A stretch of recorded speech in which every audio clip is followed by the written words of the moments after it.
One of my big goals is to promote the involvement of the younger generation.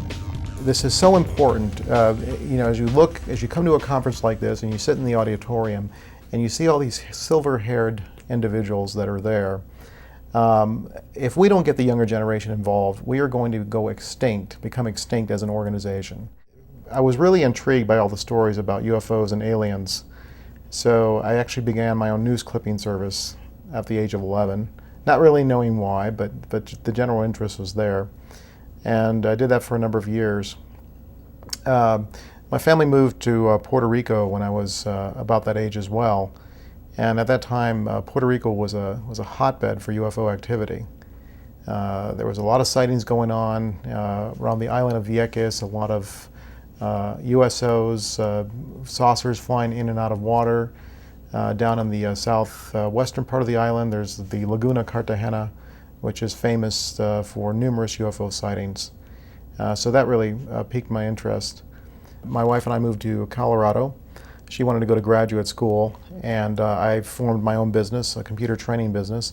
And I found out that MUFON was having a local chapter meeting, so I decided to attend, and I joined soon after that.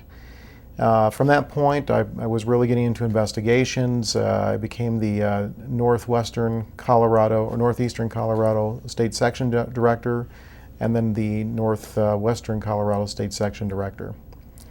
About 4 years ago, I decided, I would really like to know more than what I'm seeing here locally. And fortunately, around that time, MUFON had moved its headquarters down to Denver. John Schuessler became the new international director. So I went down and I volunteered to work at the headquarters with John.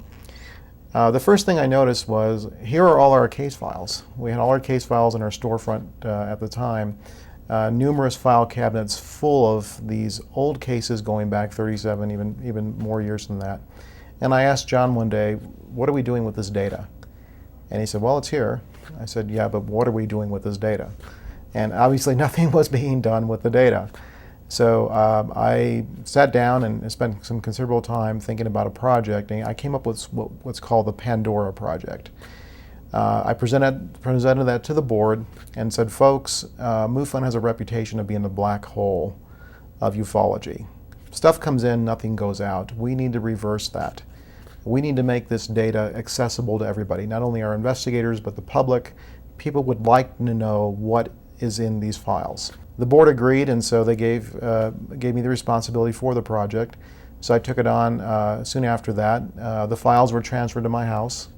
And along with a paid volunteer, we processed all the files, sent them off to an imaging company, and got them all scanned into electronic format, optical character read so they could be keyword searchable. And as of today, we have all of our US files, which is somewhere around 9,000 case files, on DVD, ready for our researchers to start delving into the data and making use of the data. We still have quite a bit more files to go. We have international files to deal with, as well as some special collections. We don't want to stop there. There's all kinds of archives out there, UFO archives, from sister organizations, past organizations, that really needs to be part of this large database. Because if we want to be serious about UFO research, we need to look at the raw data. And that's what this is. This is the raw data. And we're going to start doing some serious analysis in what we call data mining. And for those folks who don't know what data mining is, it's basically taking a large collection of data and start cross-comparing the data and finding patterns that you've never seen before. And we feel like there is resolution to this mystery somewhere within these files. So, to borrow from the term from the old X-Files series, the truth is out there. I don't think the truth is out there. I think the truth is in there. I think we have the data, and we can find the truth if we spend the time and the analysis and the research on looking for those patterns. There's something there. The younger generation has grown up with this genre of material. They know what Roswell is. They have a TV series called Roswell. They see this show called The Abducted. They've seen Spielberg's Taken. I'm not so sure that they understand that this is not just entertainment, that this is a scientific reality. And we need to get them enamored of the subject from an investigative point of view. And that means really trying to go out there and reach these folks. It's interesting, I just recently got a profile up on myspace.com. There are 93 million people on myspace.com. Most of those are young people. So we can make use of the tools that the younger generation uses these days, everything from their instant messaging on their phones to all these websites where they social network, and we can get the word out. And we need to start promoting that big time. UFOs are real. They're not science fiction.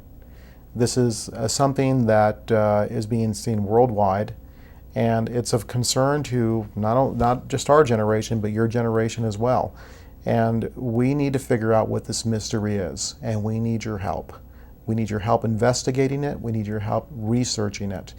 The major news channels have done a great job of promoting how ghosts are a real phenomena. And I think among the younger generation, they're very enamored of shows like Ghost Hunters and all these other shows. And you have all kinds of young people out there, going to haunted houses and bed and breakfasts and investigating ghosts. Why are they not investigating UFOs? It's basically the same thing. These are mysterious concepts that can be investigated from a scientific perspective.